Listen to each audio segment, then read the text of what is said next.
So we know that this is working. Testing this at each stage is probably a really important step if you're just learning, because you can see the outcome of each command that you're processing. So in fact, let's get rid of this for now. Okay, so now what we've done is we've read in the image.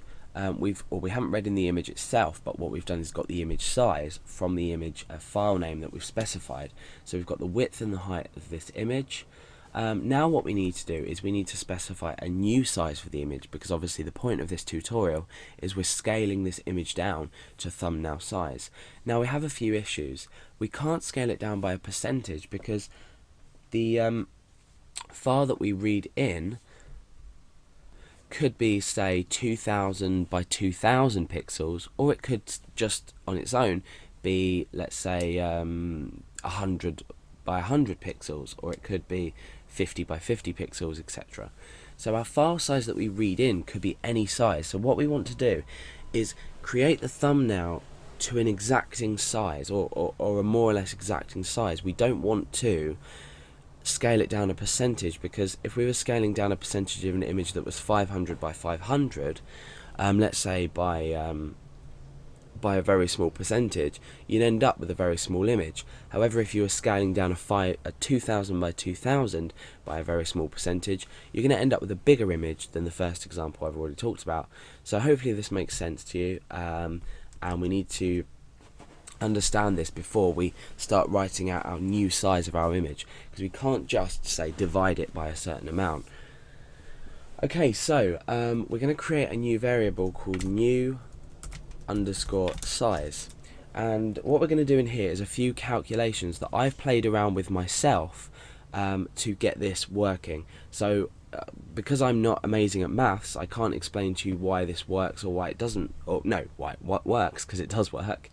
But you know, follow along with this, try and understand it. For anyone that's more logical minded than me in terms of mathematics, you'll probably understand this a lot better. So we've got new size, and I have chosen, whilst playing around with this for a good hour, I think, well, half an hour.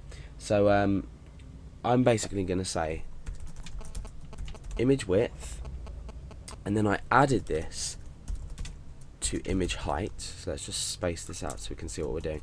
So we've added the image width, which we've got here, to the image height. Then what we've done is we've divided that all by the image width multiplied by the image height divided by 45. So let's create some brackets so we are processing this properly.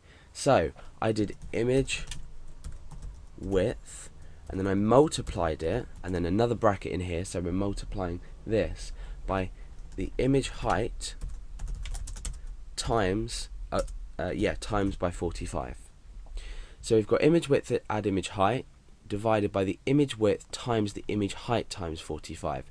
So this operation will complete and then multiply by the image width, and these two operations in brackets will complete individually and then divide by each other. So just out of curiosity, let's go ahead and echo out this new size. Okay, so we've got the individual values here. Now let's refresh that. Okay, so we've got a massively long decimal number. There's still a few things we need to do to create the new height of the image and the new width of the image. So let's go ahead and do that now. Let's go over to context. Let's get rid of that. So that's just interesting to see what that's produced, but it does work. So now we've got new width and new height. I'm going to create two new variables, and I'm going to multiply the current width by this new size. So in actual fact, I was meant to put a divide there. So later on this is going to make sense why when we create our new width and our new height. So let's just echo this out to see what we got. Okay, so now we've got a small value below 0. So we've got 0.1713 blah blah blah. So this is a small value. What we're going to now do is we're going to multiply the original image height by and the height and the width by this new size, which will then create a small integer value, or might not, but we're going to create a small value at least to resize our image to. So let's create our two variables first. We want new width, and we're going to do the same with new height. And this is basically going to be the image width, so the original image width, times by the new image size. And this is just in general. We don't have a width and a height for the new size. This is how we maintain our aspect ratio. We're creating the width and the height with the original height and the width. So original width and then the original height times by this new size. So what we're doing is we're using this variable here to just scale down the width and the height. But by so what we're doing is we're multiplying it by a negative number. Oh no, sorry, 0.171 I think it was. But therefore we're keeping the aspect ratio of the width and the height. So hopefully that makes sense to you. Let's just echo this out and echo this out. Let's append a break just on the end of here so we can see what's going on. And we'll come back in and refresh. So you can see now our image has been scaled down, so we're going to forget about the decimal points here. These aren't important. These will be removed later on when the image is created. So we've now got an image 125 by 70. So 125 by 70 is obviously a maintained aspect ratio value for the original width and the height. So our new image is going to be 125 by 70, which sounds about right for a thumbnail image.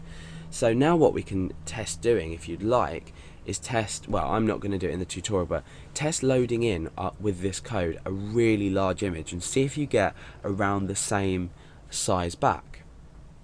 Because with this new size variable here, with the calculations that happen here, you will always end up with more or less the same size. So let's get rid of these echo here. And let's get rid of this break, that's important we get rid of that.